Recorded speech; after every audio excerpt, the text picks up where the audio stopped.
With its repave, Rockham Speedway is ready for racing and other events for the 2023 season. The Smart Modified Tour will be racing at the Little Rock on October 14th for the Rock and Roll 99. A test for the series was held at the half-mile track back in November 2022. Tour officials last month announced that former NASCAR driver Ryan Newman would be behind the wheel in Smart. 2000 NASCAR Cup Series champion and Hall of Famer Bobby Labonte also drives in Smart. Both Newman and Labonte have had their share of success at the Rock. Newman, being the 2002 Rookie of the Year, found the pole in 3 of 5 races with 4 top 14 finishes, the highest being 5th place. Labonte's win at Rockingham in 2000 of February kick-started his journey to the Cup Championship. Jones said Carolina Mini Stock Challenge will return as a supporting series for Smart with a race prior to the main event. Last summer, the Mini Stock Racing Series raced around the Roval with Shane Knight taking the checkered flag. Another race late in the season will be the Grand National Super Series All-Star Race, slated for November 3rd, the final date on the series schedule. Last month, the Hot Rod Power Tour announced that it would be adding Rockingham as the 3rd stop on its week-long trek through the South. The tour will stop at the Rock on June 14th. Speedway will host its 2nd annual open house on March the 4th, with Allison Legacy Series kicking off its competitive season with a race around the Roval. The event will also feature an exhibition by Stock Car Classics and appearance by former NASCAR driver Donnie Allison. MB Drift, which made Rockingham Speedway its home in 2021 after the closing of Myrtle Beach Speedway in late 2020, will be returning for 6 two-day events in its 3rd season at the Rock. The Grassroots Drifting Series kicks off the season on March 18th and the 19th with its Spring Matsuri. For the full rundown of announced events, visit richmondobserver.com. City leaders on Tuesday approved the demolition of yet another dilapidated house in the same neighborhood. According to Assistant City Manager John Massey, proceedings on the property at 117 South Grove Avenue began in September of 2020, and the owners and other interested parties were notified of a hearing. One of the heirs, Bessie Young, met with the code enforcement officer, and the owners were given until January 17th to make repairs or demolish the house. Massey also pointed out several structural defects, including a wall that is in danger of falling over, a leaky roof, and a section of the house without a floor. In December of 2021, concerned residents approached the council about cleaning out abandoned homes in the neighborhood. This makes the 7th demolition ordinance approved for the houses between Rockingham Road and Long Drive in just over a year. The other 6 houses were located on Leek Street, Kinney Street, South Brookwood Avenue, and Bush Street. Representative Ben Moss wants to add rabbits to the short list of animals that can be trapped and sold to hunting preserves. On Monday, Moss introduced House Bill 93, which would allow owners of hunting preserves to purchase live box-trapped rabbits and sell them to other preserve operators. North Carolina general statutes currently allow controlled hunting preserves for rabbits, foxes, coyotes, and game birds. However, statutes only mention foxes and coyotes can be trapped and sold. According to Moss's office, controlled rabbit preserves provide a training ground for beagles.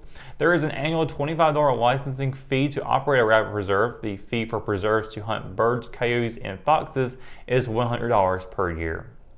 When we return, we get your Live at 5 weather report. It's coming up after the break, so stay tuned.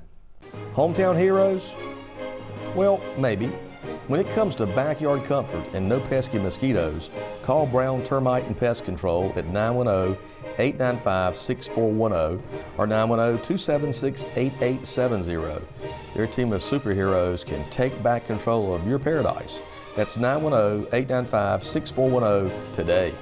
McNair Auto Sales is the place to buy your pre-owned car, truck, or van. To be the best, it takes big selection, friendly staff, and great pricing. We guarantee a no-hassle buying experience, and financing is available right on site. So come see us today. We're located at 1026 East Broad Avenue in Rockingham. And remember, with over 40 years of experience, you know McNair is the name you can trust.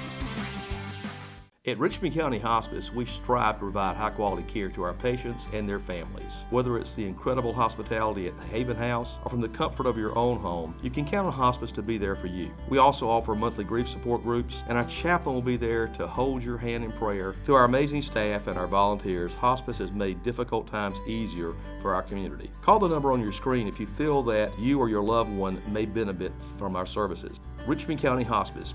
Peace, comfort, dignity. And welcome to your Live 5 Weather Report. I hope your Friday is going well. You're staying dry out there because unlike the rest of the week, today's been a wet one and a little bit cooler as well. Much different in contrast compared to what we saw the last 4 days of the work week. We'd like to get back to them days soon. We will be taking a bit of a break in the warm weather coming up on the weekend. As we look at tonight, it started off 6 o'clock, 56 degrees, 10 o'clock, 42 with cloudy skies. Sunset will be at 6:03 p.m. and it'll be a waning crescent moon phase out tonight as well. As we take a look at the forecast for tomorrow, we'll be expecting to see sunshine across the sandhills again, but with that comes in really cold temperatures coming in for the lows, mid-50s for the highs. Cumberland County a high of 54, a low of 32. Hope County a high of 54 and a low of 31. Over in Robeson County, also high of 54, but with a low of 33. Scotland County will be dipping below freezing temperatures with a high of 55 and a low of 31. Moore County a high of 54, low of 29. Here in Richmond County, it will be just 1 degree warmer from Moore. Down in Marlboro County, a high of 55 and a low of 31, with Anson at a high of 55 and a low of 30 there. As we get into the 7-day forecast, luckily tomorrow will be the only day for below freezing temperatures for the next several days, but we will continue to see cooler temperatures for the weekend. Saturday, sunny skies with a high of 55, low of 30. We'll have cloudy skies for Sunday with a high of 59 and a low of 34. Temperatures will warm back up even more from there as we get into Monday with cloudy skies, a high of 68 and a low of 45. Tuesday, we're going to be getting back with the rain once again, a 50% chance, high of 70, low of 55. The temperatures will continue to climb up from there though, as Wednesday we'll be seeing a high of 75 and a low of 56. We're looking at 80 degrees still for Thursday, a high of 80, low of 61. And it'll be partly cloudy skies for that day. Really nice warm day for that day. Cannot wait to get there.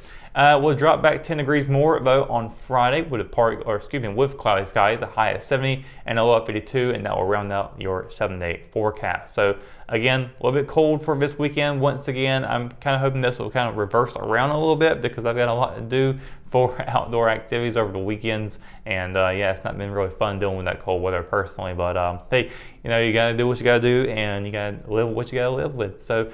Looking forward to that summer and springtime weather being every single day for sure. But that is going to do it for your Live 5 Weather Report and for tonight's edition of Live at 5. For the latest news, sports, and events happening in Richmond County, you can always visit richmondobserver.com or download the free RO app for your mobile devices. For the Live 5 crew, I'm Russell Parker. Thanks for watching, and we'll see you on Monday. Good night and have a great weekend, Richmond County.